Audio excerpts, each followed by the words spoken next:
kelompok 3 akan mempresentasikan tumbuhan C4.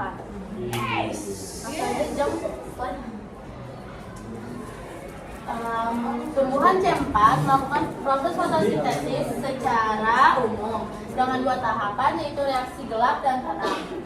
Pada proses reaksi terang, energi cahaya dikonversikan menjadi energi kimia dan hasil akhirnya menjadi oksigen. Yang kedua, ada reaksi gelap, di mana terjadi reaksi siklik sehingga terbentuk gula dengan bahan dasar CO2 dan energi.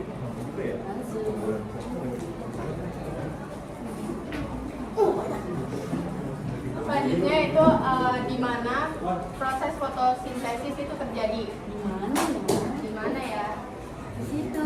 Pada tanaman C4, fotosintesis dimulai dengan penyerapan CO2 di sel mesofil, di mana CO2 pertama kali diikat menjadi senyawa 4 karbon atau oksaloasetat. Kemudian senyawa ini dipindahkan ke sel-sel kerudung pembuluh, di mana CO2 dilepaskan dan digunakan dalam siklus Calvin untuk menghasilkan gula. Proses ini lebih efisien dalam kondisi panas karena mengurangi fotorespirasi, suatu proses yang bisa mengurangi efisiensi fotosintesis pada tanaman C3 di bawah kondisi serupa.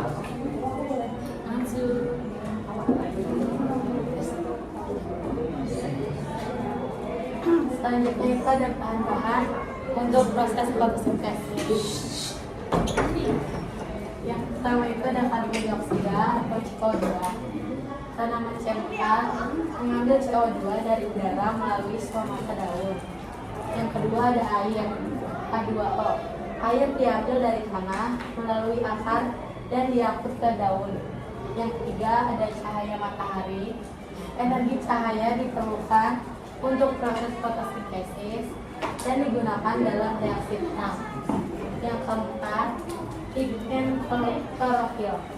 Pigmen ini terdapat dalam kloroplas dan berfungsi menangkap energi cahaya. Yang keempat ada enzim spesifik. Enzim seperti TP karboksilase atau yang menangkap CO2 dan enzim lain yang terlibat dalam jalur C4 khusus. Siapa sih itu yang ngalahin? Berikut cara-cara tanaman C4. Yang pertama ada jagung. Jagung adalah salah satu tanaman C4 yang paling dikenal dan banyak dibudidayakan di dunia. Karena efisiennya dalam penyerapan karbon dioksida, jagung dapat tumbuh dengan baik di iklim panas dan memiliki produktivitas tinggi. Yang kedua ada tebu. Tebu juga merupakan tanaman C4 yang sangat penting, terutama di daerah tropis. Tebu mampu tumbuh dengan cepat dan menghasilkan gula dan jumlah besar berkat efisiensi jalur C4 dalam fotosintesis. Sorghum.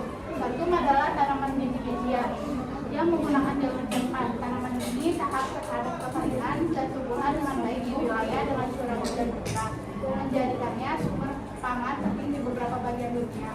Yang keempat ada bayam. Meskipun lebih dikenal sebagai tanaman sayur, beberapa spesies bayam juga menggunakan jalur C4.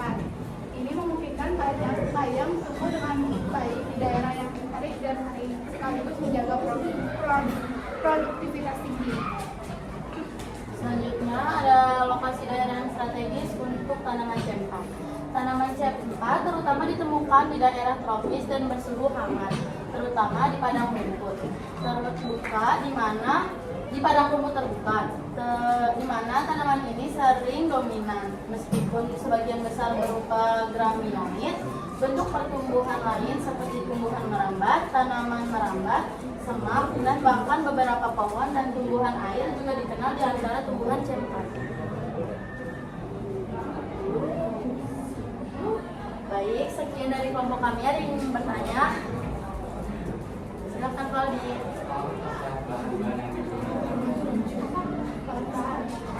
Kami itu kan bahan yang digunakan itu kan ya. Dia pigmen klorofilnya itu.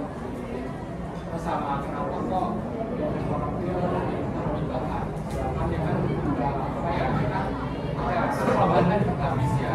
Kami pakai dan habis kok. Tapi kenapa kok ditaruh di bahan? Oh, kenapa jadi taruh di bakaran gitu?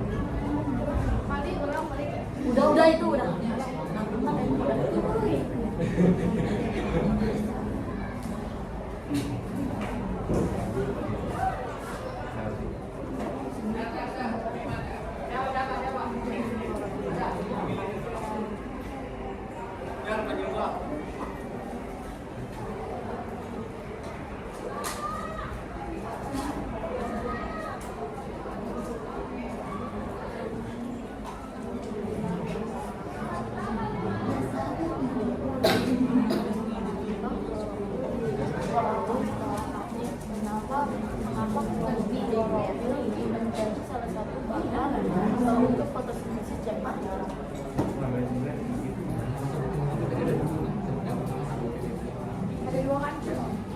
pertama, pigmennya apa aja?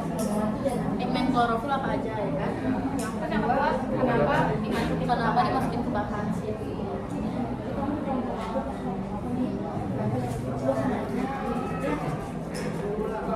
Jadi pigmen klorofil fotosintesis itu ada klorofil A, klorofil B, dan karotenoid. Terus kenapa pigmen klorofil tuh masuk ke dalam bahan-bahan? Itu karena ya. Iya.